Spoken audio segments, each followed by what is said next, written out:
Hello, everyone. Welcome to another edition of Porque o Mundo Precisa de Água, because the world needs water. And I am Everton de Oliveira, Professor Água from the Instituto Água Sustentável. And today I have the privilege of speaking with Ryan Reliak, the founder of Ryan's Well Foundation. If you never heard of it, please take a look. We will have the links down there and you take a look. It's an impressive story. Ryan's journey is one of the most inspiring stories in the global water movement. What began as a determination of a 6-year-old boy to build a well in Africa has grown into a foundation that has transformed lives in communities around the world. I had the honor of bringing Ryan to Brazil some years ago, more than 10 years ago. Time flies, where he was warmly received at the Brazilian Groundwater Congress. Today, we will revisit his remarkable story and discuss how the challenges of water access are evolving in today's world. Welcome, Ryan. Thank you. Nice to see you again. It's been a long while since we brought you to Brazil. That was very good. Your visit was very nice, and it was a success. Actually, your story is very nice. And guys, I have here Ryan Reliak, and he has a very interesting story. His story ended up being his work for life, which is quite unusual. So And far. yes, so far. Well, I hope it keep on going because it's such a noble activity. So tell us, our audience, most of our audience probably have not heard of you before, right? We have some that saw your presentation at the Congress when I brought you here, I don't know, more than 10 years ago, More right? than 10 years ago, more than So a decade now. Yeah. yes, exactly. We're getting older soon, too quickly, too quickly. Okay, so let me know. Tell them your story to the people. I know you told your story to so many people, but again, tell your story again. How you started when you were 6 year old. That was hmm your start. That was quite moving story. So tell us, please, and welcome to our show. It's my pleasure to be here. Thank you for having me. And yeah, I'm 34 years old now, so I'm really getting up there. And back 28 years ago when I was six, I got involved in water in my grade one class. It was a school project, and we were talking about, different people in the world and how they lived and different specific items we could fundraise for. And we were going through we would try to achieve. And it was things like food and medicine and all these different things you do with your penny school fundraisers. And at the end of the list was a well. And my teacher tried to explain to us that there were kids our age who couldn't go to school because their job was to go get water for their families all day, which was really strange to us. Like we had a hard time understanding because, when you want water, you go to the sink, you go to the water fountain. So my teacher had a tough time trying to explain to us that that doesn't work for everyone. And some kids have to walk really far to go get water. And one of the things that we got hung up on was how far kids actually had to walk. And on the sheet my teacher had, it said sometimes as far as 5 kilometers. That didn't make sense to us because we were 6 and 7 years old. So my teacher, she tried to explain it and she said, that's about 5,000 steps, which also did not help because I could not count that high. I was still 6 years old. I was very young. But I counted the steps it took me to get from my classroom door to the water fountain. And I counted 10.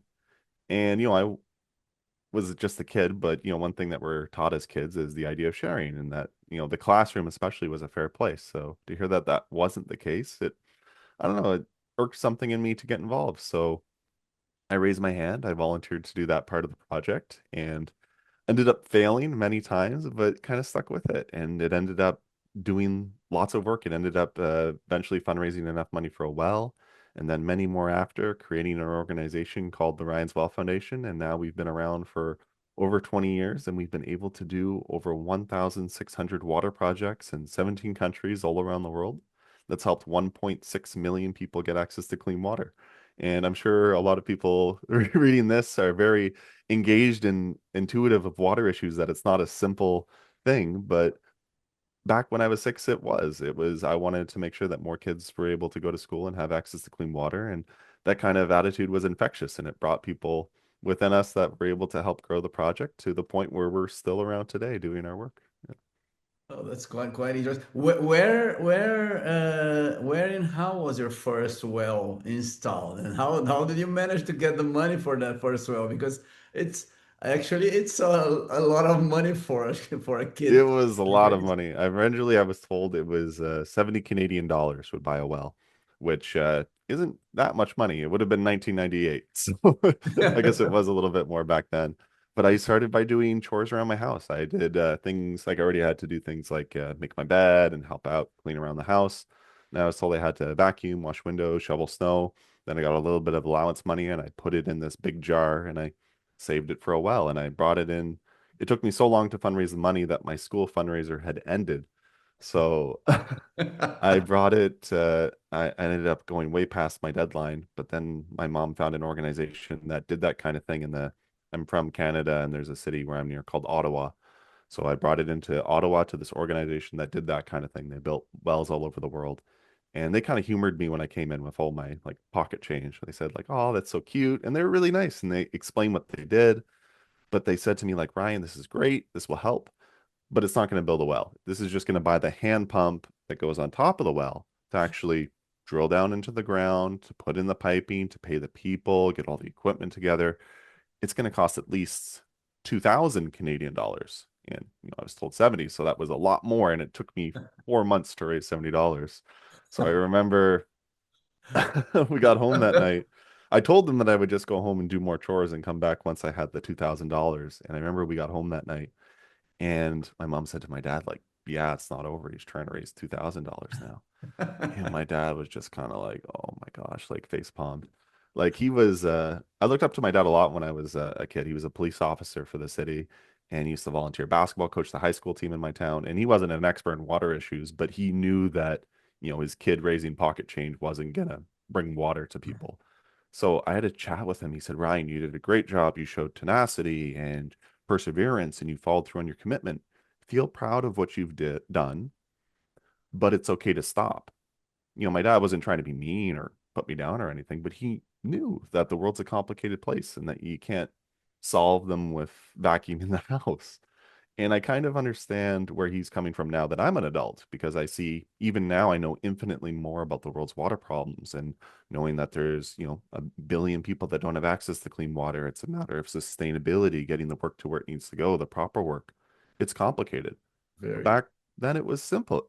Like I thought that that one well would make all the difference in the world. So ended up keep on going. I did Pokemon card raffles at my school and basketball tournaments. I did little fundraisers around my town. And I think people saw what I was doing and they kind of said like, okay, if Ryan is doing something, like maybe there's something I can do. And that was infectious. And it got people around my town and then the country and then all the world involved with Ryan's Well. And that first well went to a country called Uganda at Angola Primary School, and they got the first clean water source they had ever had.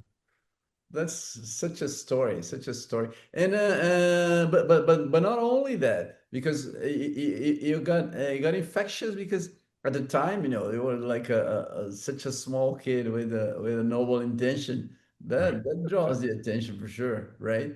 I Uh, think my classmates, especially, I wasn't really the smartest kid in my class. I was just kind of there. And I think people saw that and were inspired by it because I used to think that when I was a kid that you had to be someone really special to make a difference. You had to be really kind or wealthy or smart. But at the end of the day, I found that, especially as I grew up and I was involved in a lot of different causes over the years, the people that have the greatest impact are just people who want to give back to the things that they care about and have an impact. And sometimes Teamwork. if you engage more people to think like that, you end up having a way better impact than your couple like crazy selfless people. So that's what we've tried to do. Yeah. You are correct. You are Mm. definitely right on that. Hmm. That's a very important message.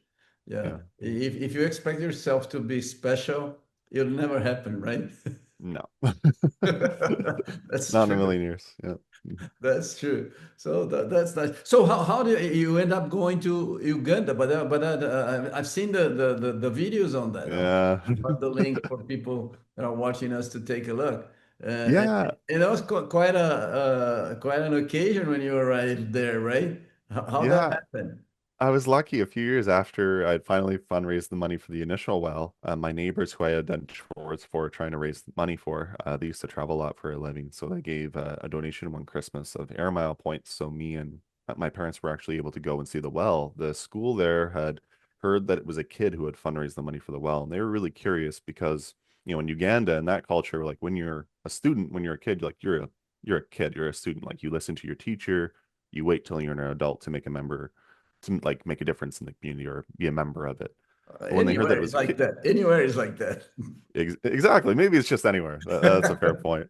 But they've been asking for a water source for, a decade from the government, from aid organizations and petitioning for it, and they just weren't able to secure it. And then when they heard that they were finally getting it and it was because of a fundraiser from a kid, they took that as a message to their own students that they did not have to wait to become, members of the community. So they really liked the story and they called it Ryan's Well because of that, and they wanted me to officially open it, which led to me going a few years later. And it was pretty crazy. I would have been 9, and there was a big, huge celebration at the school. There were over 5,000 people there from the local community. There's a feast and a festival, and everyone was just so, over the moon happy because they had clean water. And still, like, I don't have a smile that lights up on my face because I can have a shower or a glass of water. So to see something that I considered so negligible and small to have that much of an impact on someone's life, it gave me motivation to keep on going. So I came back to Canada. I started talking to anyone who would listen to me. I gave hundreds of presentations in a year, and then it was in the newspaper. There was the documentary that came out about that very first trip. They called it Ryan's Well. It was on the Oprah Winfrey show, Yeah, and you even Oprah yeah. Winfrey. Yes, that's amazing. I see. It's nice to Yeah. see yourself. How do you feel when you see yourself, a young boy, walking into the show like that? Oh, Oh my gosh. you didn't even know the Uh, size of the thing when you're so young, right? I was painfully shy when I was a kid, but I remember I had a conversation with my mom. She's like, if you really want to try to grow this project and try to help more people, the best way to do that is to involve other people in it and to speak to them and share what you're feeling. So I think it was a little bit painful just in that respect, but I at the same imagine. time, it got so many people involved and now lifelong friends and supporters who are engaged with the work with us. So I'm glad I was able to overcome that hurdle. Yeah. That's interesting. I think about myself. I was so shy when I was a boy. Yeah. Jesus Christ, that would be terrible Maybe to. it's a universal thing. Yeah. It's just Yes, I comfort guess zone. so. Yeah. Yeah, that's quite interesting. So when you well, just a curiosity, is the well still working there, the Ryan well?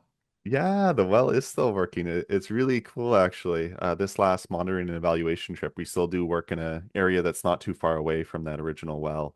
And my grade 1 teacher, who her name is Nancy Prest, who helped inspire the project, has since retired. But then she was able to join the board of directors for Ryan's Well, Oh, that's and very she nice. That's very and nice. I was able to finally get her to go on a monitoring and evaluation trip, Oh, and we were able really? to do a visit back to the original Ryan's Oh Well. So we boy, did a small little video of it on our YouTube that's a channel, nice story in itself. and That's very Nancy was nice. able to go. She's 70 now, so but she was able to go and meet the community and see the people because that was what the other person, the school was very interested in the teacher. Like, how do you get a lifelong commitment out of a student who's 6? Like, I can't get them to sit down. So it Oh, was. I bet she doesn't know, right? She takes no credit for doing anything, but it was her. It's really easy to write off people who are, especially who are kids, who are asking silly questions, but she took the time to try to explain to us exactly what the problem was, even though that Exactly. she didn't understand it completely herself. And by her taking the time to do that, it ended up, creating interest and, led to everything that did happen. So a lot of the credit goes to her for everything that's happened. That's very good. That's very, very nice. But then looking back, you see differences between the world when you started back there and when you started your foundation, Ryan Well Foundation, and today, especially now Abs- that everybody talks about climate mm, change, population, growth is, exploding mm. and more stress on water. So do you see differences from there and now and then?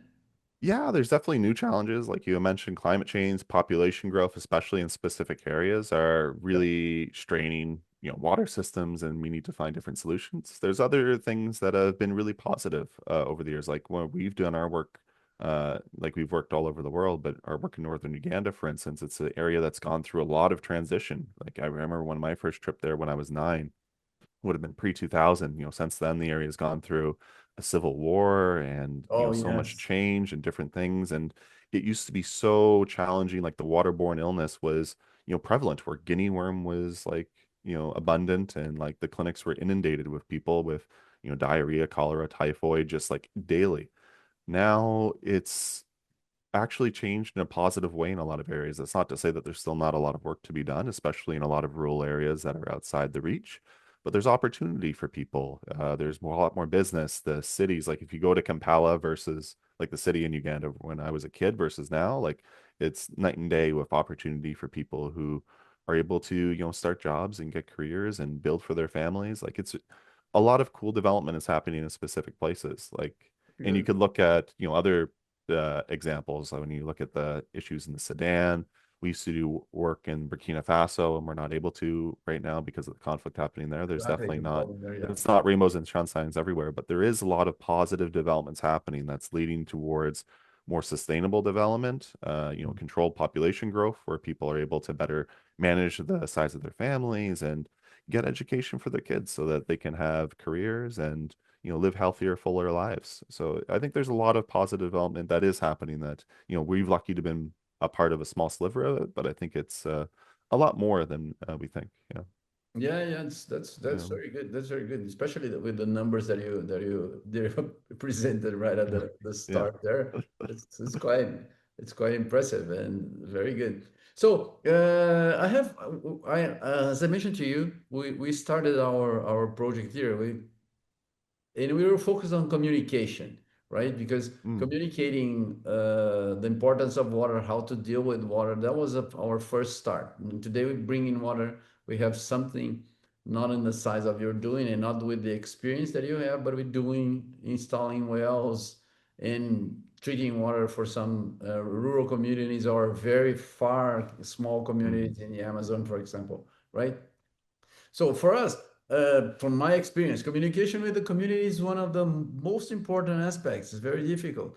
We first need to gain the trust of residents in vulnerable communities and then engage them so they can continue the actions after we complete our part. And I remember clearly when you mentioned that to us at yes. the beginning, we went, I think, into a bar and you're telling your stories Mm, right there. And how do you do this in your work? Could you share a story or experience yeah. that surprised No, you and that it taught you something unexpected or showed firsthand how good communication and access to clean water can be transformative?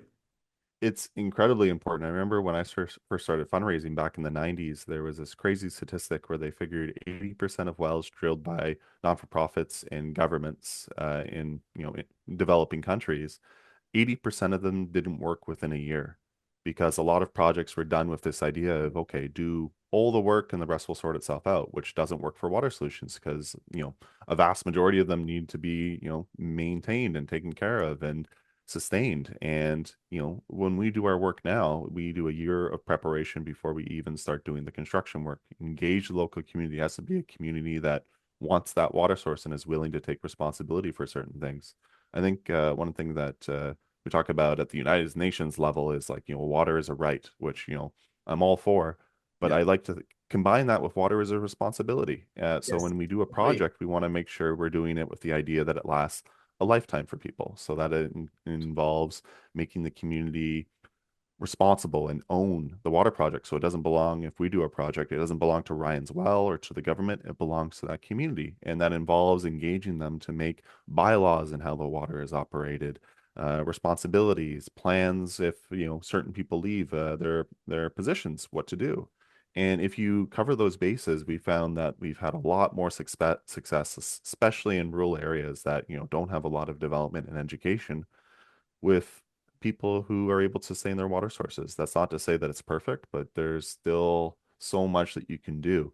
And I think it's just in terms of making sure that it goes to the right kind of people who, really want a water source for their community and that they have the tools to take care of it. And if you can set people up like that, I think people see the value of having water in their own communities and, the rest, is really, it can take care of itself in a positive way.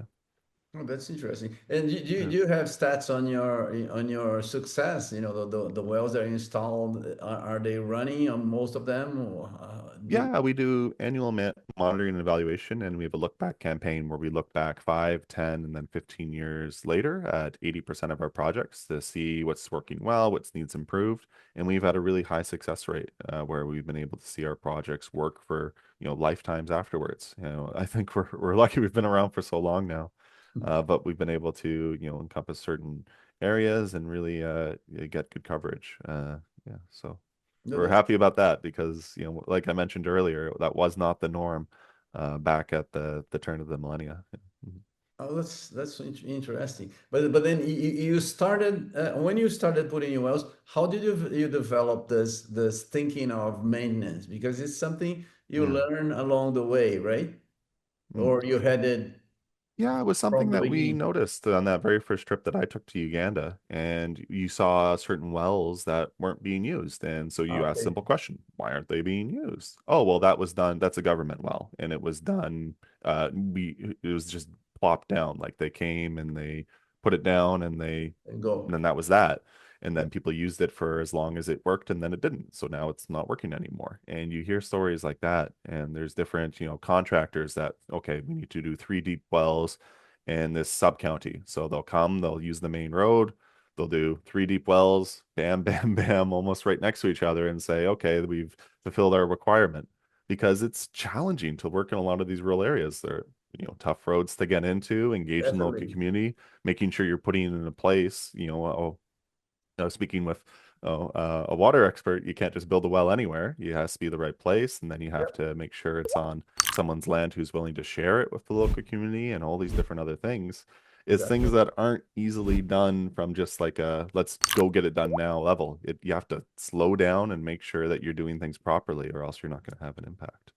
Exactly. Yeah, I know you're yeah, telling, but I'm thinking about that because we've been through exactly the same experience. You know, yeah. guys, Mhm. they want to well, but they don't even know. Well, they have no idea about hydrogeology or where to put the well and how to maintain and how to distribute the Mhm. water and how to legalize the oil because you have to put it in someone's area, right? Yes, it's important to get that all straightened out beforehand because if you're doing that Exactly. afterwards, it creates even more issue and conflict, which you don't want to be a part Exactly. of. So you have to really slow it down and take your time and make sure you're doing things properly. Yeah. Exactly. Agree. Mhm. Very good. Very good. So, what are the most important personal lessons you've learned along the way? And how working across cultures and communities shape the way you see the world today? Yeah, Personal it's question. I think when I was a kid, I used to think that the world was a very different place. Like we were hearing in my grade one class about how kids didn't have clean water. I'm like, oh, that must be so different. And then when I went when I was 9, I was lucky because I was able to go to school for a couple weeks with the kids there and attend class, which I was really nervous about because I was already painfully shy and it's like the other side of the world. You're just going to school with the kids. And then I went and, you went to class, you played soccer at lunch and, bought roasted corn from the guy on the side of the street with your new friends. And I don't know, it just, by the end of the trip, I couldn't really tell the friends that I had made there in Uganda back from my friends home in Canada. They were kids who wanted to go to school and have fun. And I think it's really cool, especially with our work as I've grown up with it, to see that we're a whole lot more similar at the end of the day than we think, Oh, only on the yes. other side of the world. So that was a really cool thing for me to learn, just with my development. That I don't think there's as many differences as that we would like to believe. And if we can improve one community in the world, I'd like to think it improves us all. So I think that's kind of how I looked at it. And the other thing It's that very I think nice. we've touched on a little bit is that you don't have to be someone really amazing to make a difference in the world. I remember when I was a kid, I went on a Canadian radio show and they were doing a special segment where they were interviewing like activists of different generations. So they interviewed someone who was 0 to 9, then someone in their teens, 20s, 30s, all the way up to someone in their 90s who would act, spent their life volunteering for a cause. And I would have gone on the show. I was the 9-year old. And they interviewed us all, asked us questions about why we did what we did and what motivated us, which was all good. And then at the end, they found out something very interesting. With the exception of myself and the teenager, every other activist that they interviewed at some point in their life had gone through a mental breakdown were so invested in what they were trying to do and the issue that they're trying to fix in the world that they couldn't sustain a healthy life anymore. And they had to step away from it. They had to stop entirely. All Wow. sorts of different things. And so I think one important thing is it's important to care about yourself. There's a lot of issues in the world, especially with water, and it can be overwhelming sometimes. Exactly. We're not Take going to care of solve the world's problem at once. You're going to help. That's it. Right. Yes, my dream when I was a kid was I want clean water for everyone in the world. And that can be overwhelming and it can Definitely. you can be defeatist about it sometimes. So it's important to take time if you have a big goal or big dreams, take care of yourself, and that's Yeah. okay. And I think that's the most important thing for me to realize. I always like the quote, it's better to live humbly for a cause than die nobly for one. And I think, there's everyday ordinary people who want to be involved with so many different issues in the world, but, get burnt out. So I think it's just Exactly. to Yeah. know your know what your limits are and to be involved in a thing that you care about, I think can be something that we can do for a lifetime for a lot of people. And I think that's just important to know that everyone's different and to find our balances and stuff like that. Very good. Very good. So, Yeah. do you believe the young people today can still spark similar change that you've done? And what advice would you give to children or students who want to take action for water and sustainability? I think sometimes it can only come from kids. If I knew everything that I knew now, I would have never started this project as a kid. I would have That's a good been point. That's a overwhelmed. great point. But it was that different perspective and energy. I wasn't the smartest or wealthiest or whatever it was, but I had a different perspective that, led, experts in the area to say, oh, well, maybe we should try that and, try to fundraise and do more work here. And, oh, maybe we try it like this. And it ended up making a big difference. So I think my advice to youth, especially, is when you are engaged or find something you care about, don't be afraid to ask questions, get involved, and know that you don't have to be an expert from the get-go, that it could still become a huge part of your life and better yet, maybe even help someone else's life. So I think it's just important to know that uh, being naive and youth and all those things aren't a detriment. They can be an advantage to getting involved in something and seeing something differently. That's interesting. That's very interesting. And Yeah. it's good because you've been through it, right? You have that. A little bit. I wouldn't call myself, I'm not a water hydrologist by any stretch of the imagination, but I've definitely seen, you know, uh, different ways to go about things and how to have a positive impact. And I'm glad to know what I know now and to have done what I did when I was a kid. I wouldn't write it any other way. Yeah. Yeah, that's interesting. You're saying that, but this is not only a kid because we have, for example, I try to talk to some people that are trying to work with water and do something with water, and sometimes they're not related to they don't have an education, a formal education in water, right? Mm, And it is good to see that. And I try to interview some people that they like water, but mm. they're not hydrologists, hydrogeologists, or anything like that. But it's a different perspective. No, I hear you. It Yeah. is good because Yeah. exactly because it Mm, stretches the envelope, because they have ideas that you would not think of it because it would, the science says no for you. And then you go mm, there and check and it works, which is quite interesting. It's the same, it's not exactly the same level as being a kid because you talk about naiveness, but the other is a kind of naiveness because you don't know exactly the science, but you see that something is wrong and should be correct and you look away for ways of solving that. That's very nice. That's very nice. mm, I agree with you, and I try to look for people that have these different uh, let's say perspectives for the same problem. It's interesting. So I told you before, we have this Instituto Água Sustentável, Sustainable Water Institute here in Brazil, and we're carrying a project in the Amazon regions. Porto Velho is the name of it's the capital of one state there, Rondônia. mm. And we're talking to vulnerable communities. And I always, when we started this project, I was thinking about you because your stories is always coming back. How you work with people, not exactly your children's story because it's moving, but the way you work, because I remember well the way we were telling what was the difficulties on the maintenance and things. So we started our work thinking on a track that that you showed me before, right? So that's why I wanted to interview you here. And this communities, as I mentioned to you, amazingly, when you think about the Amazon, it's a flooded big part of the year, right? Mm, So we never think about people having problems with lack of water, right? Which is a big problem for them, right? mm. And then, and again, they have to walk a long distance, so they have to take, boat if they want to go to somewhere.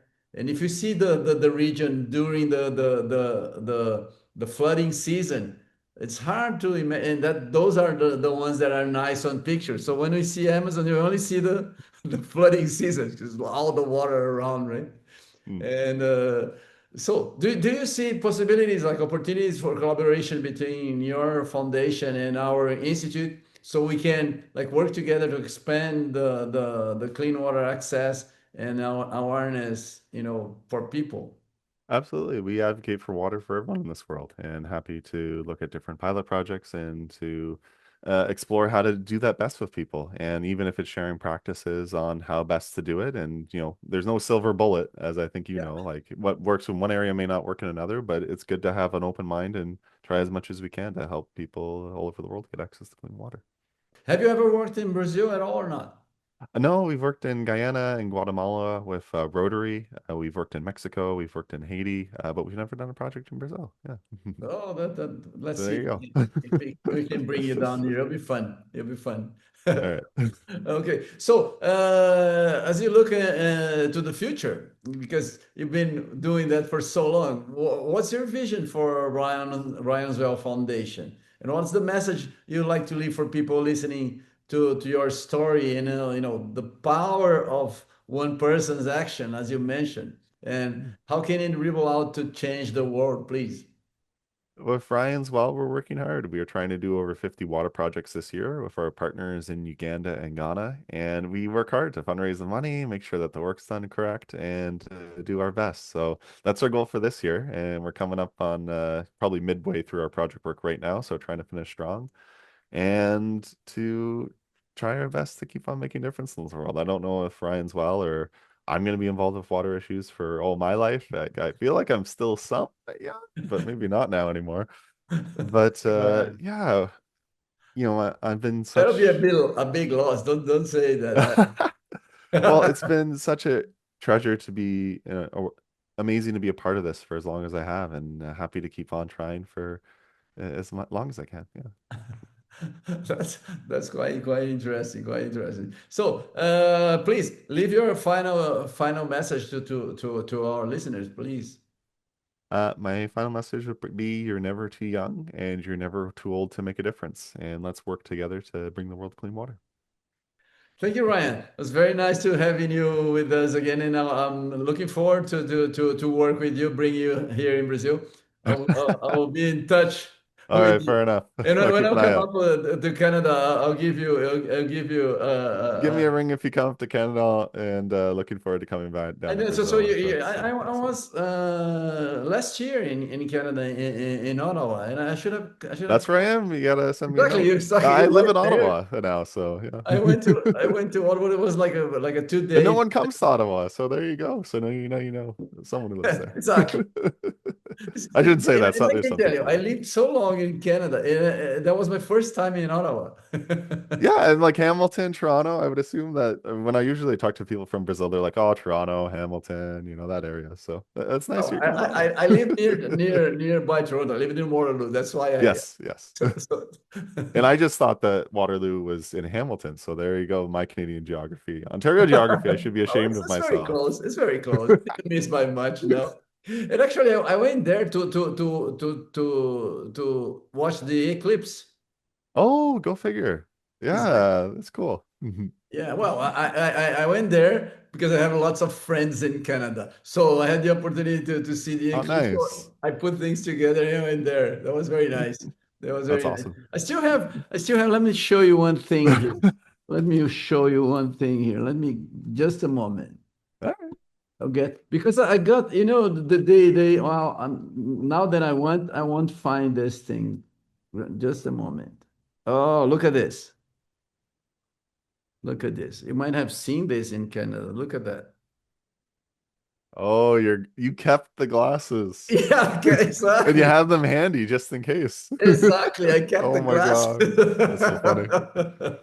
No, I That's have it here hilarious. because I like it. I like astronomy as well. Fair So, enough. You never know when it's gonna happen and again. that thing, there was a boy from a religious church who gave me that. Like he was like 80 years old. Very nice. We kept talking Go while we were figure. making That's hilarious. the clips. It was very nice. Oh my God, In that's the funny. field there. It was nearby Hamilton that I stayed. That was very nice. Fair Very enough. nice. Good. So thank you very much, Brian. Nice talk to you again. Thank you for showing up in our show here. Thank you. It's a Bye. pleasure. Thank you for having me. Bye. Bye.